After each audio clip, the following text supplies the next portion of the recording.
Alege Banda, trusted comrade wa Kamuzu, anamangidwa 12 years without trial. Otton Chirwa, Albert Mwalu, Tigi Matenji anaphedwa. Gwanda Chakwamba anamugamula 22 years in prison. Onsewa anayendi kuthekera kotenga mpando wa Kamuzu. Koma anthu ena anawakonzera upandu kuti apeze mavuto. 1994 tinakhazikitsa vice president position ofuna kupewa nkhanzazi.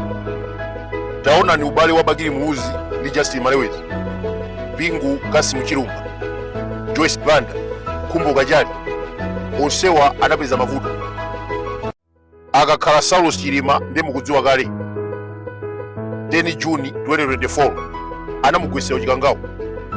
What about Michael Usi and MCP? Panonso tikuona ma vice president opanda ntchito. Daily akungokhala kuvina kwaya kumachalichi. Is that what we voted for? The answer is no. Right Honorable Jane Ansah komanso ene kuchihana akuononga misonkho osagwira ntchito.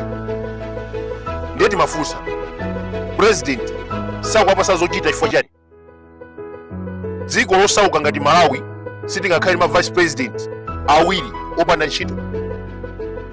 Of course tikudziwa Jane Ansah mulamulanda Dodma mpase ni ntchito ina zigwira. Chifukwa pena zimadabwisa 2020 tinavotera Chilima ndi Chakwera kumulamulira anali chimwene. 16 September APM ndi Jane Ansah koma zimene tikuona zosempana. Tikulamulidwa ndi zigawenga. Vice President akungomezeka machalichi kuimba kwaya. President Lazarus Chakwera, you should take my word. You will not bring dictatorship in this country. Yes. You will not bring anarchy in this country. Yes. You will not bring one-party state in this country. Richard Chimwendo, I'm telling you, my brother, don't bring one-party state in this country. Tikufuna J.D. Vance wa ku Malawi. Tatopa kulamulidwa zigawenga zobisalira mu dzina la president. Ndiye muli kukhomerera anthu oyipa mitima ngati zinkhanira. Malawi akulephera kutukuka chifukwa cha anthu ngati amenewo. Amamunamiza president mtendere ndi nsima. Inu magetsi akungozima town. You are talking about factories kwa magetsi akulephera kuyasa barbershop. Timakumbukira anthu zimene mayankhula pa campaign muli ku opposition sitinayiwale. 21 June 2025 Chaponda as leader of opposition anapempha boma la Chakwera lipange council 52 billion passport deal ndi Madras security. Malego dalipo lero alwamboma akugwira ntchito ndi Madras yomwe. August 2024 aphungu a nyumba ya malamulo a DPP anavala masaka ndi kutuka parliament. Chakwera atapanga plan yokweza mafuta galimoto. Mu nthawi imeneyo mafuta anachoka 2200 kufika 2600. Lazarus Chakwera amafuna kuonjezera mafuta ndi 400 kwacha. Koma anthu amene wa DPP anatuka parliament atavala masaka ndikumanya kuti ayi mukakweza mafuta ndi 400 kwacha amawa azuzika. Ndiye panopa mupange kafukufuku mafuta tikugula tengwanji 6900 per liter. Koma tusakuvala masaka akusintha ma statement ndikumatira nkhula ngati ana akuti ayi Achakwera awo anapanga mistake osakweza mafuta.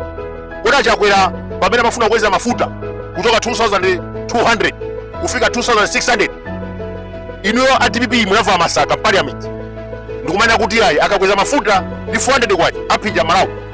Lero makweza mafuta kutoka pa 2600 ndikufika 6900 ndiye mukunena kuti ayi Achakwera awo akanakweza mafuta. That is nonsense. Vote ya Malawi musamayiseweretse. Amalawi anakupasa chikhulupiriro chifukwa cha zimene mayankhula pa campaign. Musasinthe chifukwa wina. Taona ni civil servant mwaonjezera ndalama zochepa ndinene zoona pano. Kodi misonkho mwakweza kangati? Sugar wachoka 2500 pano pa 7000. Ma transport akwera ambiri akwenda pasi kupita ku ntchito. munatuuza moveka bwino ilo DPP tikhala tikunena zimenezi mosamala nkhope tikuwuzeni munatuuza pa kampeni mudzasisa katundu akhalutsika and we will not allow that nonsense kuti muzinamiza anthu ngati mene munachitira amachitira Chakwera. No, situla zimenezi. 2020 Chakwera analonjeza fertilizer ochipa. Do you remember that? Ndizimeza muononga amalawi sana mukhulupirire chifukwa yeye anali na fertilizer 4,000 ekalo koma fertilizer anafika 160,000. ilo DPP munavala masaka parliament ndikuchita boycott parliament ndikumena kuti ayi Chakwera afuna kuchosa mafuta pa 2,200 kufika 2,600. munatuluka parliament mumayimira malawi lero kungowa mboma mafuta munakweza kufika 6,900. kodi zimenezi sizikupinja malawi because there's nothing you can clarify.